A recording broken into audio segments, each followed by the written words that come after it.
What is up, guys? Back like I never left. It's your boy Joey Medina, aka Carl Weezer, 69. Happy to be here on this Thursday afternoon, bringing you yet another edition of the Delta Omega Dynasty podcast. Jansen, your wish is my command. This was on my to-do list to do anyways, so hopefully I can get this out before the end of work. But yeah, we've got a lot to talk about today. Playoffs are starting tonight. Um, Awards need to be handed out. We've got a whole bunch of stuff to talk about, and I could not be more excited. So yeah, without further ado, let's just do it. Let's just go right into the awards, and then we'll do a little bit of a playoff analysis real quick. So yeah, let's do it. I have not looked at the results, so I am about to pull it up. All righty. Thank you to everybody that voted. This was a huge help. I've got most of the league's responses, so I think it's fair enough, good enough time. Enough time has passed where I think we're getting the most accurate results as we possibly can before playoffs start. So without further ado, let us start off with one of my favorite awards, the Lou Sassel Trade of the Year Award for 2023. Nominations were C.D. Lamb for Terry McLaurin, 2 firsts and a second. Amari Cooper, Khalil Herbert, and Jonathan Taylor for Jamal Williams, Brees Hall, 1 first and 2 thirds, and Travis Kelce, CMC, Cooper Cup, Jamal Williams for Trey McBride, 4 firsts and 2 seconds. And the winner of the 2023 Lou Sassel Trade of the Year Award is Travis Kelce, CMC, Cooper Cup, Jamal Williams, and Trey McBride, 4 firsts and a second and 2 seconds. Jeez, I butchered that. But you know which trade I'm talking about. This trade obviously been taking place between myself and Liam, kind of shaped the rest of the year for both of us, right? I started over, hit the reset button, got a lot of picks. Liam became an instant championship contender. Much as we expected whenever this trade was made, I was going to be ass. Liam was going to be really good. And I'd say for the most part, that's pretty spot on. So, yeah, congratulations to myself as well as Liam. Excellent trade. I still think it's the biggest trade of our league's history, and I think it's been rewarded justly with this award. So, congratulations. Let's move on to the next award. Coming up next, we have the Most Improved Team Award for 2023. Nominations were Liam, Lewis, and Irv. Um, One of my favorite awards, I'll say, because what difference can a year make, right? Is the old saying. And for this year in particular, I would say it has changed quite a bit. You have teams that were in the gutter that are now championship contenders. You've got mediocre teams from last year that are now also looking for a championship, and you've got teams that were always on the outside looking in that are on a hot streak. When I'm just looking at these three teams and Liam, Lewis, and Irv, all deserving of this award, I would say. But without further ado, the 2023 Most Improved Team Award winner for the Delta Omega Dynasty League is Liam Shingleton. Congratulations, Liam. 2 for 2 on awards. Only thing I'll say about this is I think we've got it right. There's not a team that I don't think has improved in 1 year more so than Liam's team. Yeah, he was poverty franchise for a reason, and now he's looking at bringing home that coveted trophy home here in a few short weeks. So yes, I think we got it right on that one. Congratulations, Liam, on yet another award here in 2023. Not much else to be said on that one. Let us go to the next award, the manager to watch for next season award. I know I butchered the title of that, but you get the gist. Nominations were as followed: Irv, Hunter, and myself. And I got to tell you, this one, as I'm looking at the results right now, very, very, very close race. The closest award I would venture to say. I mean, I haven't looked at the last one, but I would have to say that I would probably guess this is the closest race we've had. The two teams that didn't win both secured 30% of the vote, and the team that did win received 40% of the vote. So, like I said, razor thin. All three of these managers, I think, need to be on people's radars for next year. To what degree? We yet to be seen, But yes, these three for sure in 2024, watch out for. And without further ado, the winner of the 2023 Manager to Watch for Next Year award is myself. Uh, Gotta say, I didn't expect to bring home any awards this year and first reactions. But thank you for those who voted. I think it's mostly in part to the I think I have 8 in the top 15 draft picks next year. In addition to some solid players. I don't know if they're cornerstones, but solid players that are already on my roster. I think the thought or the unknown of what those picks are going to be makes my team look a little scarier than maybe it will be this time next year, or maybe not. I don't know. But needless to say, I am very honored and happy to win this award. Um, and yeah, hopefully going to give you guys hell for the next few years. So that is the goal. So let us move on to maybe the most important award of the year, maybe the most prestigious, the Max Westfall Manager of the Year award. Um, Holy cow, this one is also very, very close, like I said in the last one. But yeah, the nominations were Liam, Lewis, and Kyle. Uh, I think we got those nominations right. Probably the three best teams, if not the three best teams in the league this year. Um, all three, once again, deserving of the award. Um, wow, it is razor thin. Um, but yeah, without further ado, the 2023 Max Westfall Manager of the Year award goes to Lewis Ullman. Congratulations, Lewis. You barely eked out Liam, and Kyle, you weren't too far behind either. But yes, Lewis wins the Manager of the Year award. To be honest, do we think I get do I personally think we got it right? You know, I don't know. I don't know. I would personally, I think I voted for Liam, just because his team went through the whole overhaul. I know we rewarded him for the most improved manager of the year, but when you think about all the moves Liam has made, not only has he uh, assembled maybe the best roster we've ever seen, but he also traded for depth, which really, really came in clutch for him this year as a lot of his team missed some time with injuries. So yeah, but Lewis brings it home. A team that is built for success for this year, next year, heck, even the next 5 years. He did an incredible job over the last year and a half to 2 years, assembling maybe like I don't know. Is there another team you'd want to switch your roster with for the next 5 years? I mean, he's got studs in all positions, and they're all under the age of 25 for the most part. That CD Lamb trade that was mentioned in the Trade of the Year award was huge. Definitely has helped him with Justin Jefferson in the IR spot for the last 7 weeks or so. But can't really complain that much. I know I went on a rant for Liam, but Lewis is more than deserving of this award as well. And apparently you guys think so as well. So congratulations, Lewis, for winning the Max Westfall Manager of the Year award. Perfect. That was the awards. I like doing those every year. Those are kind of fun. Gives you something to play for during the off season, making big trades, assembling your team for the next year. Not that they mean anything, but they're kind of fun to do, in my opinion. Pivoting from that, let's take a look at playoffs. And now I was going to share my screen on Sleeper, but it's a little bit different on desktop in terms of viewing. I can't really see the individual matchups, or at least I didn't try or look hard enough to figure it out. Um, but in terms of playoffs, we got wild card weekend for our league. Some pretty exciting matchups. Looking at it right now on my phone, it looks like they should be pretty close in terms of the sleeper percentages and the overall projected points before the game started.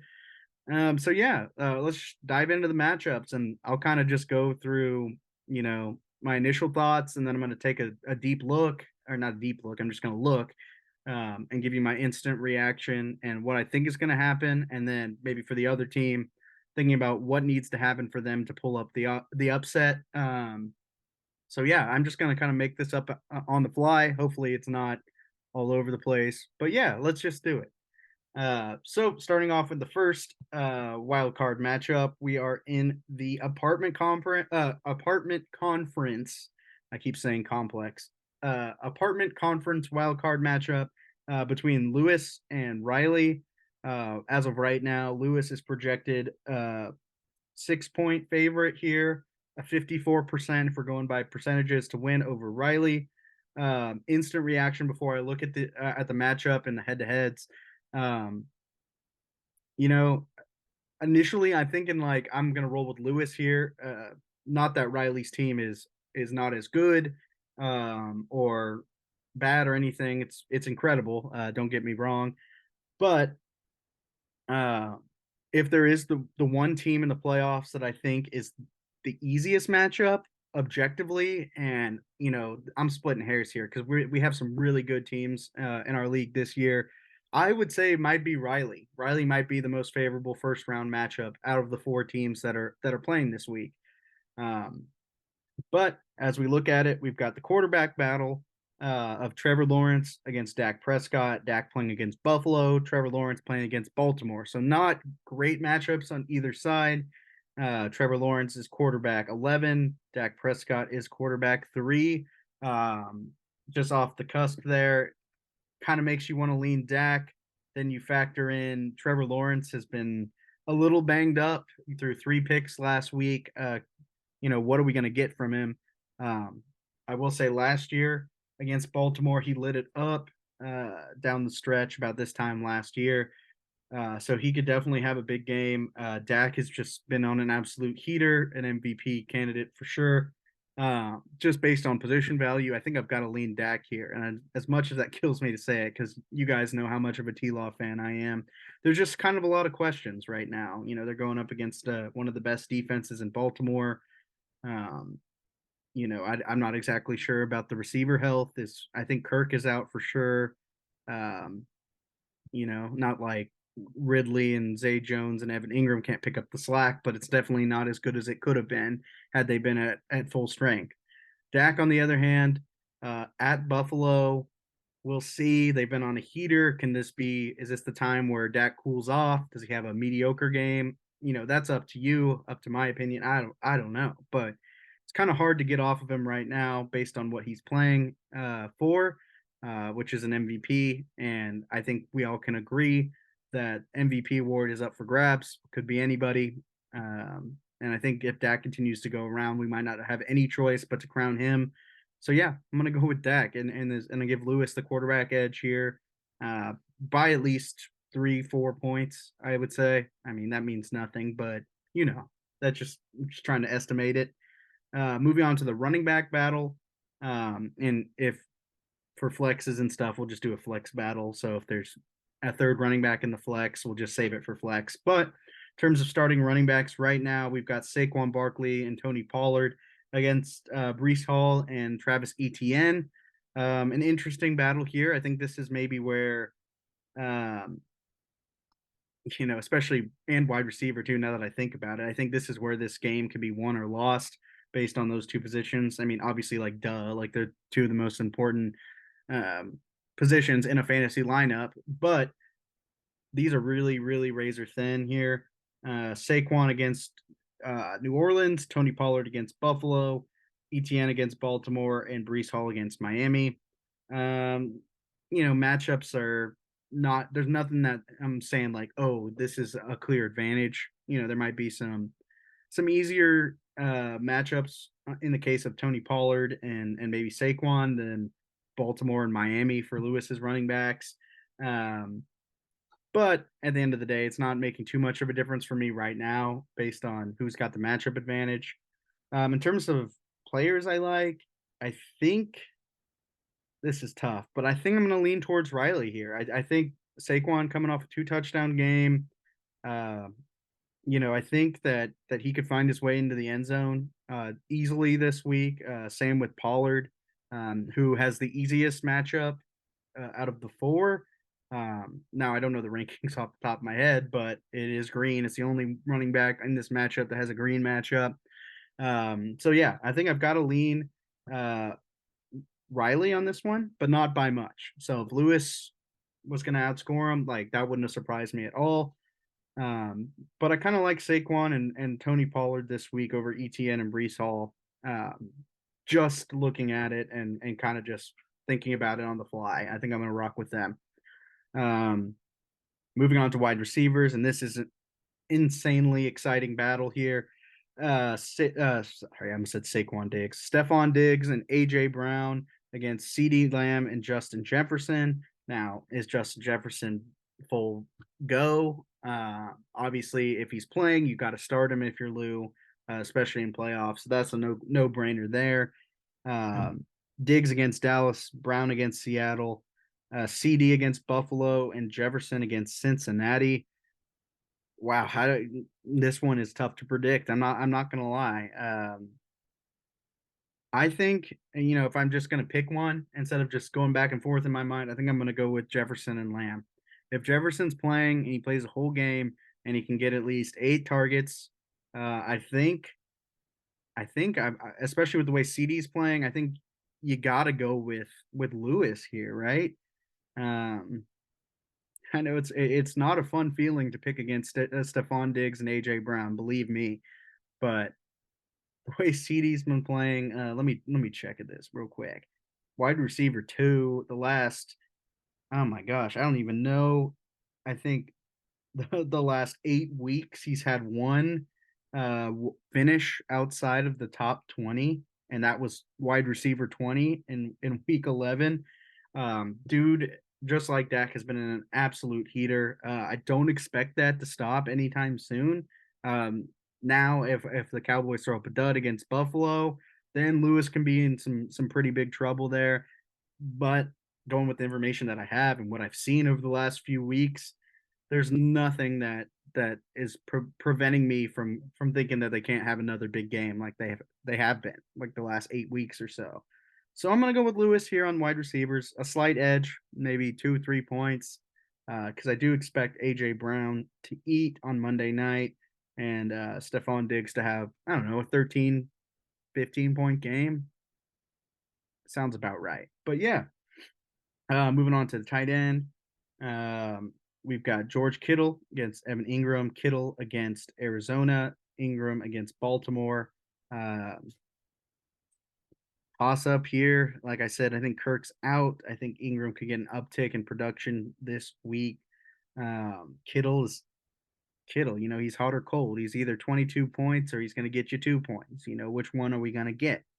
Um, this might be laughable, but I might side with Ingram here. Just I think that Ingram's going to have at least 6 7 targets, maybe 4 or 5 catches. I think that could easily be 8 points. And if I'm a betting man on the safer option, I'm thinking that unless Kittle gets in the end zone, I think I'm leaning Ingram, and I think that to me, when I say it out loud, seems a little ludicrous, but I think I'm riding with Ingram this week. I think I got to give it to Lou slightly on the tight end position.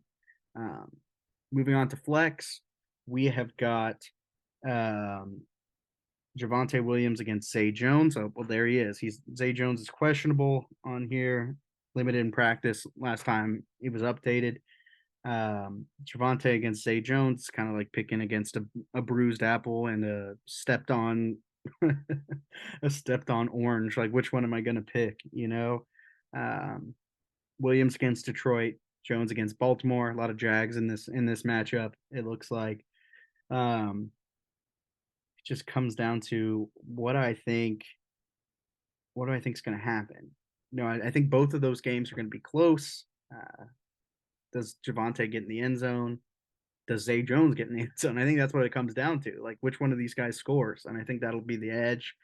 Um, I'm going to lean with the running back. I think there's going to be more opportunities, maybe. And like I said, we've said a couple times, Kirk has been out. So maybe Jones will see an increased volume as well. I just think Javonte is going to get at least 10 more touches than Zay Jones probably this week. But that one definitely comes down to touchdowns. Um, so yeah, I think I'm gonna go with Javonte on that one. Kicker defense. You guys don't want to hear that. But we're just looking at that. I've given Lewis the edge in every position outside of running back. Um, I think that this game, I think you guys would agree, would go either way. Um, but give me Lewis by 5. I think is my official prediction. Maybe like 97-92 here. Um, that's what I'm going to kind of go with in that one, and that would create a Lewis Liam semifinal matchup here in round 2. Um, that one should be very exciting if it plays out the way that I've described. So yeah, I'm rocking with Lou on this one. And then the next playoff matchup we have on Wild Card Weekend is Irv against Kyle. Now, when we're looking at this, Irv projected to beat Kyle by 2 points, 51% chance to win to Kyle's 49. Interesting matchup. I've been on record to say that Irv might be the scariest team to face in the playoffs. I think that, given his 160 bomb potential, I think that he's definitely a force to be reckoned with and not to be overlooked, especially by a team as good as Kyle's. And I think the projections kind of reflect that a little bit. So yeah, you know, I I'm kind of riding the Irv train, and look, I'm a little biased here. Irv and Lou are the only picks I don't have in the playoffs, so I should have said that before, but I might have a little bit of bias towards them. But when we're looking at it, initial thoughts, Irv I think had like a 90-point week this week, which is a little scary. Maybe he's due for a big one, or maybe he's just going down. Yet to be seen. We're going to see this weekend. But when we break down by position, we've got Brock Purdy against Jordan Love, Brock Purdy against the Cardinals, Jordan Love against Tampa. Both good quarterback matchups. Jordan Love, quarterback 9, Brock Purdy, quarterback 5. Same thing with Lewis and Dak. Purdy's an MVP candidate, rightfully so. I mean, maybe. I mean, you can't really give it to a lot of other people, but then again, a lot of people don't really have the supporting cast like Purdy does. Um, both good matchups. I said that before. Jordan Love, which one are we going to get?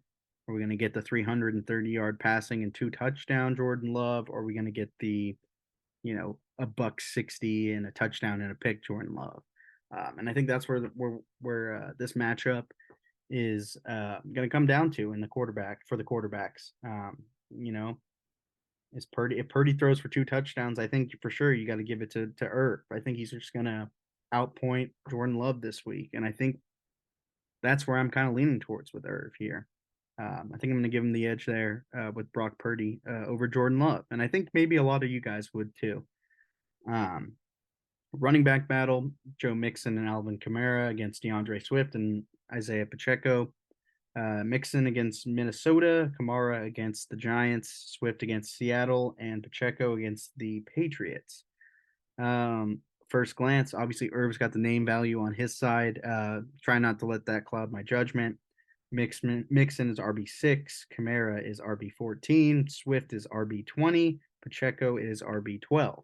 So if we're looking at what they've done for each team this year, you're gonna have to give it to Irv based on just production, name value, whatever it is you wanna say. Um, and I think I'm gonna go that route. I mean, it's kind of hard. Like Swift's going to have to explode, but I don't remember the last time he's really had an awesome game. Pacheco, I think he's putting up 11 points a game. That's not too shabby. Um, so I just thinking about it right now. I think I'm leaning Irv here on running back, just slightly. If they're all putting up their consistent normal weeks this week, I think we got to go with Irv, and I think you're with me there. Um, it's kind of not a fun one to pick by. There's not somebody that I was like, ooh, that guy's clearly the best out of the bunch. So it could go Kyle's way as well. But for now, I'm rocking with Irv on the running back position. Moving forward to wide receivers, we got Jamar Chase and Mike Evans against Tyreek Hill, who's questionable, and Amon-Ra St. Brown. Chase against the Vikes, Evans against the Packers, Hill against the Jets, and St. Brown against the Broncos. Now, This one's another one. How healthy is Tyreek? Um, if he's 50%, I think it's a no-brainer Irv. Sun God has been good this year, but not great. I guess top 10 is pretty good. Uh, I guess I should lower my standards just a bit, but going against, you know, the Jets and the Broncos, who have two of the best secondaries, maybe just thinking about it right now, in the league, not the easiest matchups. Um, you know, there's a question mark with Tyreek's health. I'm thinking he's going to play though. Chase, what are we going to get out of Browning? We're going to get a third straight great performance out of him. Um, I don't know. I if Hill's healthy, I think I'm going to lean Kyle here. I really do. Reluctantly, a little bit. It's not something I feel super good about, but I think Amon Ra's due for a good game. The Lions need a bounce back win here. Um, Jamar Chase and Mike Evans are easily formidable opponents there in terms of just the wide receiver room. But I'm gonna give Kyle a slight edge there. If Tyreek's healthy and one bomb wins him this matchup, in terms of just wide receivers. So yeah, I'm gonna rock with Kyle by like 2 3 points on Irv's receivers. Moving on to tight end, we've got David Njoku against the Bears, against TJ Hawkinson against the Cincinnati Bengals. Um, Hawkinson, tight end 3, and Njoku, tight end 10. Pretty cut and dry here. I think I'm going to rock with Hawk here, no pun intended. Um, Especially if Jefferson is still trying to get his wind back. I guess they got a backup quarterback too, but I still think you got to rock with Hawk just because he's been a top 5 tight end all year. I think I'm going to give the edge to Kyle there. Moving on to flex, Kyron Williams against Rashee Rice. Williams against the Commanders, Rice against the Patriots. Uh, Kyron Williams, RB5. Rashee Rice is, one second, wide receiver 29. I think we know where we're going with this one. Kyron Williams has been an absolute stud this week, or this year, I should say. A great matchup here against the Commanders.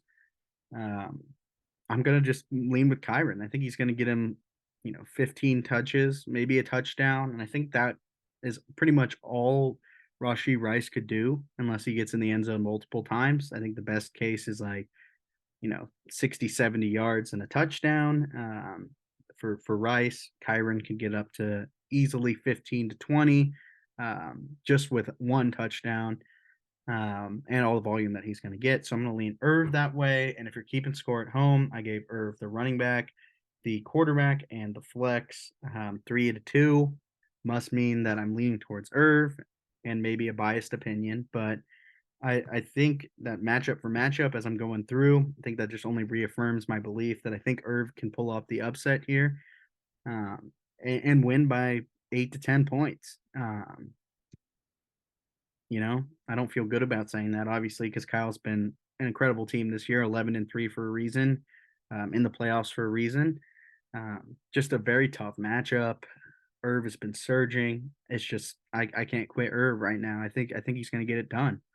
Um, Give me Irv 102 to 91. How about that? I just made that up, but there we go. I had Irv winning, had Lou winning. That would set up a semifinal matchup in the CTBNL side of the bracket of Trevor Westine against Ryan Irvin. And that would be an absolutely fun matchup. I think whoever makes it out of that CTBNL, so many acronyms, side, I think that semifinal is going to be great. I think the apartment conference semifinal could end up with a Liam route, if he pops off. That's all that matters. If Liam pops off at all, the championship is his, um, over week 16 and week 17. Um, that's just initial thoughts. I've just kind of been talking a mile a minute, just been kind of to say as much as I can. I'm getting kind of pumped just looking at this stuff.